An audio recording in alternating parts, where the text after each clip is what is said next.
السلام علیکم ورحمۃ اللہ وبرکاتہ۔ الحمدللہ رب العالمین والصلاة والسلام علی سید المرسلین، اما بعد فاعوذ باللہ من الشیطان الرجیم، بسم اللہ الرحمن الرحیم۔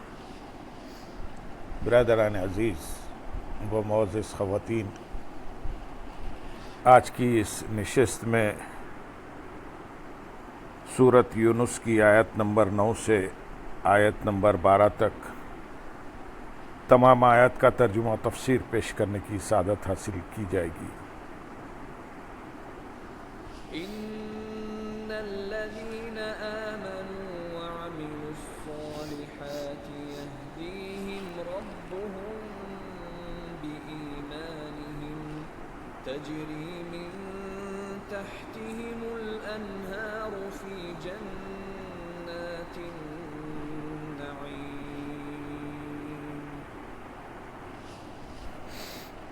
دعواهم فيها سبحانك اللهم وتحيتهم فيها سلام وآخر دعواهم أن الحمد لله رب العالمين ولو يعجل الله للناس الشر استعجالهم بالخير لقضي إليهم أجلهم فنذر الذين لا يرجون لقاءنا في طغيانهم يعمهون وإذا مس الإنسان الضر دعانا لجنبه أو قاعدا أو قائما فلما كشفنا عنه ضره مر كأن لم يدعنا إلى ضر مسه كذلك زين للمسرفين ما كانوا يعملون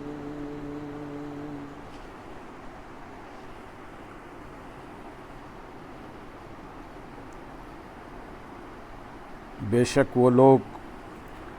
جو ایمان لائے اور انہوں نے اچھے اعمال کیے، ان کا رب ان کے ایمان کے سبب ان کی رہنمائی فرمائے گا۔ ان کے نیچے نہریں بہتی ہوں گی، وہ نعمتوں کے باغوں میں ہوں گے۔ ان کا رب ان کے ایمان کے سبب ان کی رہنمائی فرمائے گا۔ حضرت قتادہ رضی اللہ تعالیٰ عنہ اس آیت کی تفسیر میں فرماتے ہیں کہ مومن جب اپنی قبر سے نکلے گا تو اس کا عمل خوبصورت شکل میں اس کے سامنے آئے گا۔ یہ شخص کہے گا تو کون ہے؟ وہ کہے گا میں تیرا عمل ہوں، اور اس کے لیے نور ہوگا اور جنت تک پہنچائے گا، اور کافر کا معاملہ برعکس ہوگا کہ اس کا عمل بری شکل میں نمودار ہو کر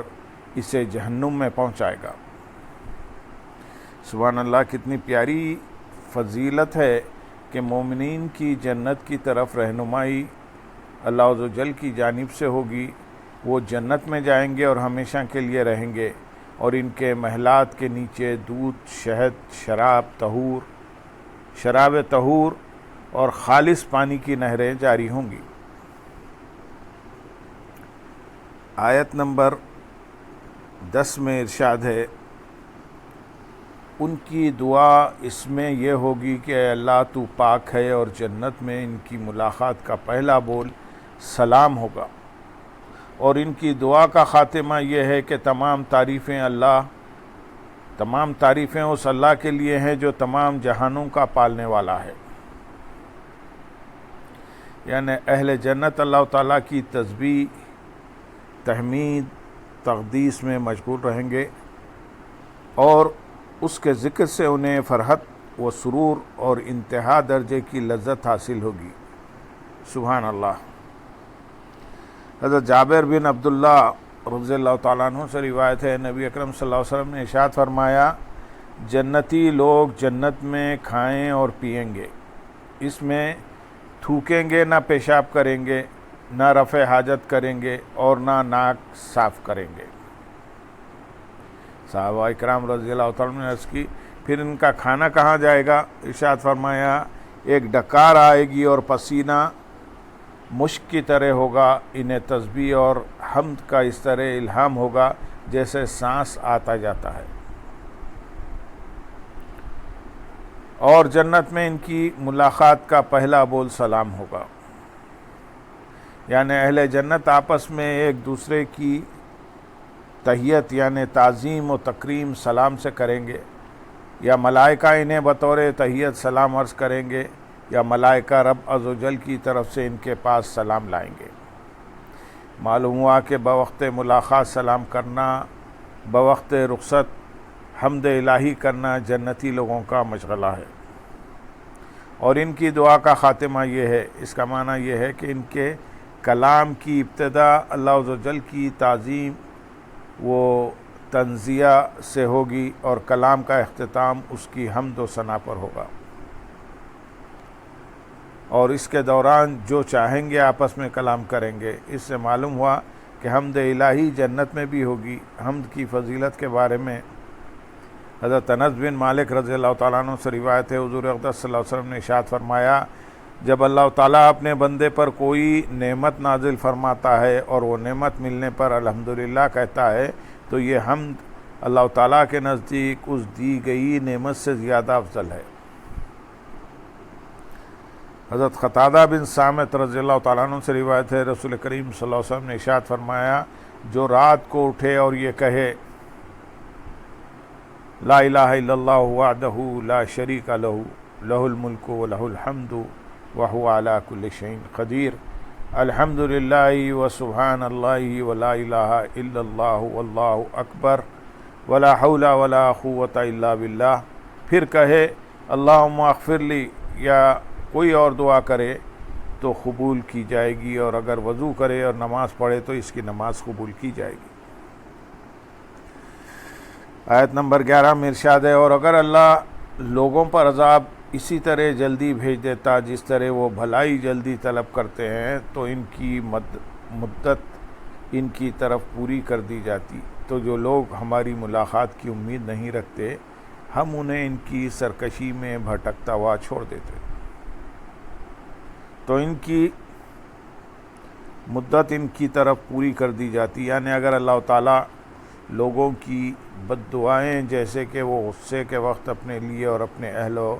اہل و اولاد و مال کے لیے کرتے ہیں اور کہتے ہیں ہم ہلاک ہو جائیں، اللہ ہمیں غارت کرے، برباد کر دے، اور ایسے کلمے ہی اپنی اولاد اور رشتہ داروں کے لیے کہے گزرتے ہیں جسے اردو میں کوسنا کہتے ہیں، اگر وہ دعا اسی جلدی قبول کر لی جاتی جیسی جلدی وہ دعائیں خیر کے قبول ہونے میں چاہتے ہیں تو ان لوگوں کا خاتمہ ہو چکا ہوتا اور وہ کب کے ہلاک ہو گئے ہوتے، لیکن اللہ تعالیٰ اپنے کرم سے دعائے خیر قبول فرمانے میں جلدی کرتا ہے اور دعائے بد کے قبول میں نہیں، یہ اس کی رحمت ہے۔ اس آیت کا شان نزول یہ ہے کہ نضر بن حارث نے کہا تھا یا رب یہ دین اسلام اگر تیرے نزدیک حق ہے تو ہمارے اوپر آسمان سے پتھر برسا۔ اس پر یہ آیت کریمہ نازل ہوئی اور بتایا گیا کہ اگر اللہ تعالیٰ کافروں کے لیے عذاب میں جلدی فرماتا جیسا کہ ان کے لیے مال و اولاد وغیرہ دنیا کی بھلائی دینے میں جلدی فرمائی تو وہ سب ہلاک ہو چکے ہوتے۔ اس آیت سے معلوم ہوا کہ ہماری تمام دعائیں قبول نہ ہونا بھی اللہ عز و جل کی رحمت ہے کہ ہم کبھی برائی کو بھلائی سمجھ لیتے ہیں، اور یہ بھی معلوم ہوا کہ غصے میں اپنے کو یا اپنے بال بچوں کو کوسنا نہیں چاہیے، ہر وقت رب تعالیٰ سے خیر ہی مانگنی چاہیے، نہ معلوم کون سی گھڑی قبولیت کی ہو، اور بعض اوقات ایسے ہو بھی جاتا ہے کہ اولاد کے لیے بد دعا کی اور وہ قبولیت کی گھڑی تھی جس کے نتیجے میں اولاد پر واقعی وہ مصیبت و آفت آ جاتی ہے جس کی بد دعا کی ہوتی ہے۔ لہذا اس طرح کی چیزوں سے احتراز کرنا چاہیے۔ حضرت جابر رضی اللہ تعالیٰ عنہ فرماتے ہیں ہم نبی کریم صلی اللہ علیہ وسلم کے ساتھ بوات کی جنگ میں گئے، آپ مجدی بن عمرو جہنی کو تلاش کر رہے تھے۔ ایک اونٹ پر ہم 5، 6 اور 7 آدمی باری باری سوار ہوتے تھے۔ ایک انصاری اونٹ پر بیٹھنے لگا تو اس نے اونٹ کو بٹھایا، پھر اس پر سوار ہو کر اسے چلانے لگا۔ اونٹ نے اس کے ساتھ کچھ سرکشی کی تو اس نے اونٹ کو کہا، شاہ اللہ تم پر لعنت کرے۔ حضور اقدس صلی اللہ علیہ وسلم نے دریافت فرمایا کہ اونٹ پر لعنت کرنے والا شخص کون ہے؟ اس نے کہا، یا رسول اللہ صلی اللہ علیہ وسلم یہ میں ہوں۔ ارشاد فرمایا، اس اونٹ سے اتر جاؤ اور ہمارے ساتھ ملعون جانور کو نہ رکھو۔ تم اپنے آپ کو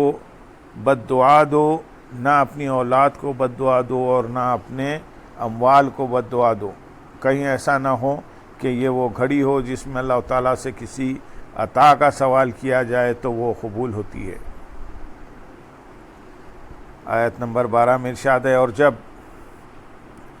آدمی کو تکلیف پہنچتی ہے تو لیٹے ہوئے، بیٹھے ہوئے اور کھڑے ہوئے ہر حالت میں ہم سے دعا کرتا ہے، پھر جب ہم اس کی تکلیف دور کر دیتے ہیں تو یوں چل دیتا ہے گویا کبھی کسی تکلیف کے پہنچنے پر ہمیں پکارا ہی نہیں تھا۔ حد سے بڑھنے والوں کے لیے ان کے اعمال اسی طرح خوشنما بنا دیے گئے۔ اور جب آدمی کو تکلیف پہنچتی ہے، یعنی کافر کو جب تکلیف پہنچتی ہے تو وہ لیٹے بیٹھے کھڑے ہر حال میں ہم سے دعا کرتا ہے، اور جب تک اس کی تکلیف زائل نہ ہو دعا میں مشغول رہتا ہے۔ پھر جب ہم اس کی تکلیف دور کر دیتے ہیں تو ہم سے منہ موڑ کر اپنے پہلے طریقے پر چل دیتا ہے اور وہی کفر کی راہ اختیار کرتا ہے اور تکلیف کے وقت کو بھول جاتا ہے، گویا کبھی کسی تکلیف کے پہنچنے پر اس نے ہمیں پکارا ہی نہیں تھا۔ کافروں کے لیے ان کے اعمال اسی طرح خوشنما بنا دیے گئے۔ اس آیت سے مقصود یہ ہے کہ انسان مصیبت کے وقت بہت ہی بے صبرا ہے اور راحت کے وقت نہایت ناشکرا۔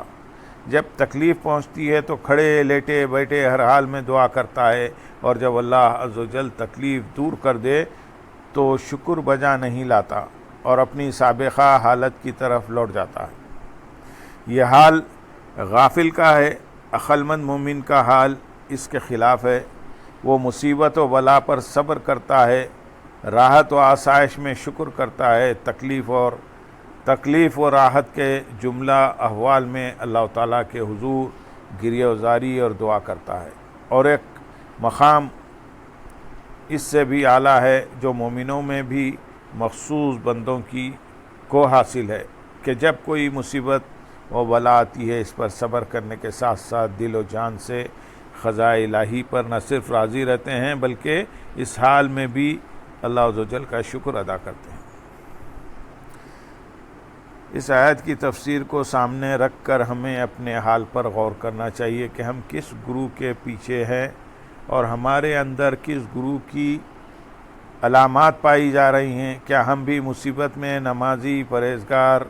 ذاکر و شاغل و مصیبت دور ہونے کے بعد بے نمازی، جری و بے باک اور غافل ہوتے ہیں، یا خوشی و غمی دونوں حالتوں میں ہم تقوی کو اختیار کرتے ہیں اور ذکر الہی میں مشغول رہتے ہیں؟ اللہم صلی علی سیدنا محمد وعلی آل سیدنا محمد وبارک وسلم، وآخر دعوانا ان الحمدللہ رب العالمین۔ سبحان رب